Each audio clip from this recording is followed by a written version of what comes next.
Welcome to your premier destination for mastering concepts. Crack IIT, NEET, and all board exams with us.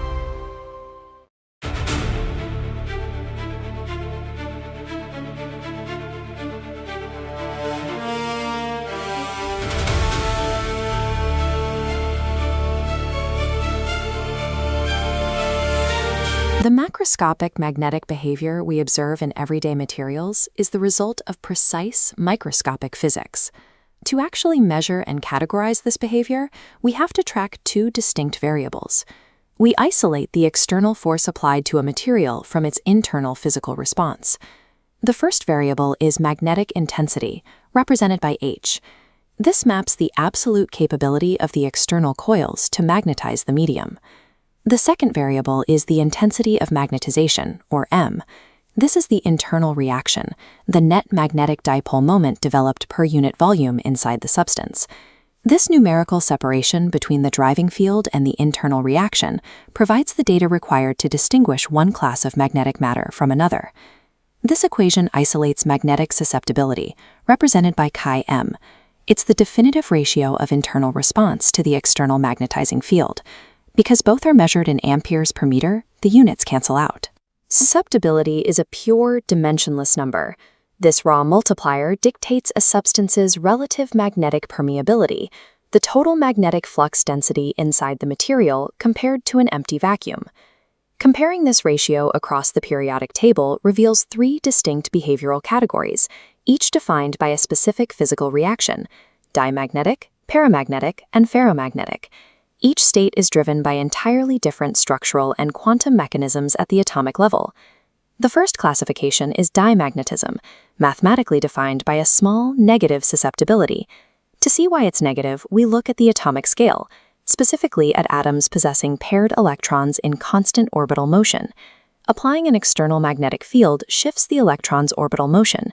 Following Lenz's law, this creates an internal magnetic moment pointing exactly opposite the applied field.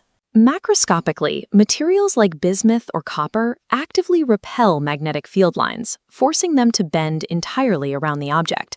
Superconductors take this to the absolute limit. Acting as perfect diamagnets, they reach a susceptibility of -1, completely expelling all internal magnetic fields in a phenomenon called the Meissner effect.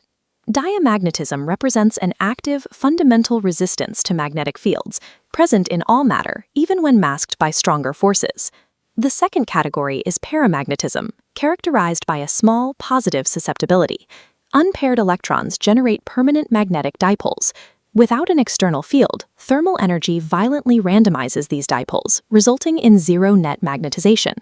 Apply a weak field, and dipoles attempt alignment but constantly fight thermal chaos. Thus, paramagnetic materials only pull magnetic field lines slightly inward. This delicate balance is governed by Curie's law, which states that this weak magnetic susceptibility drops inversely as absolute temperature rises. Paramagnetism is a fragile, highly temperature-dependent state, where weak magnetic alignment barely survives ambient heat. Then we reach the massive outlier, ferromagnetic substances, boasting extremely large positive susceptibilities deep into the hundreds or thousands. To understand this multiplier, we look past individual atoms and into the rigid geometric crystalline lattice of the metal. In materials like iron or cobalt, a highly specific interaction occurs: strong quantum mechanical exchange coupling between neighboring electron spins. This quantum coupling is forceful enough to completely overpower thermal agitation, locking millions of atomic dipoles perfectly parallel to one another. This massive, unified microscopic region is called a magnetic domain.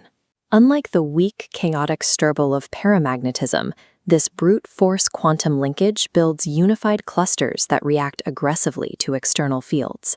Macroscopic magnetic extremes are driven by the emergent behavior of these massive, unified regions.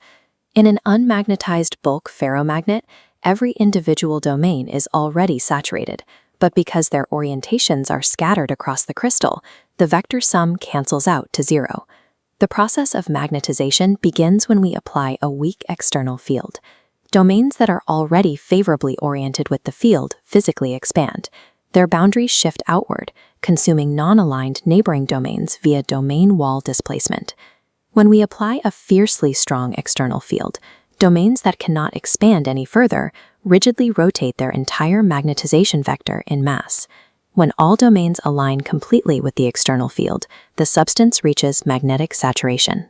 Pushing a material to this limit requires intense external force, driving the construction of heavy industrial electromagnets during the rapid expansion of electrical engineering. Magnetizing a ferromagnet involves a violent physical and structural deformation of internal boundaries. Because of this internal shifting, the magnetic induction lags behind the applied magnetizing field. This friction is plotted on a hysteresis loop. As this graph models, when the external magnetizing field is dropped to zero, the material stays magnetized. We call this residual induction retentivity.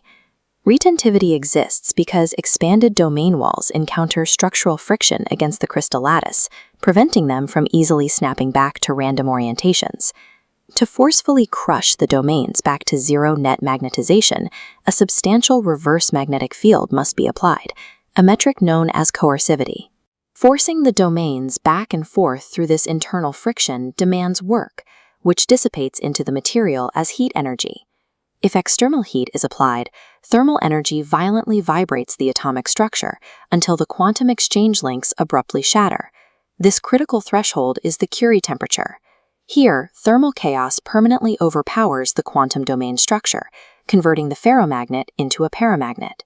Magnetic materials operate as dynamic, shifting battlegrounds dictated entirely by the continuous physical struggle between quantum order, structural friction, and thermal chaos. Thank you for exploring the universe with us. Subscribe to Fundamental Physics for more.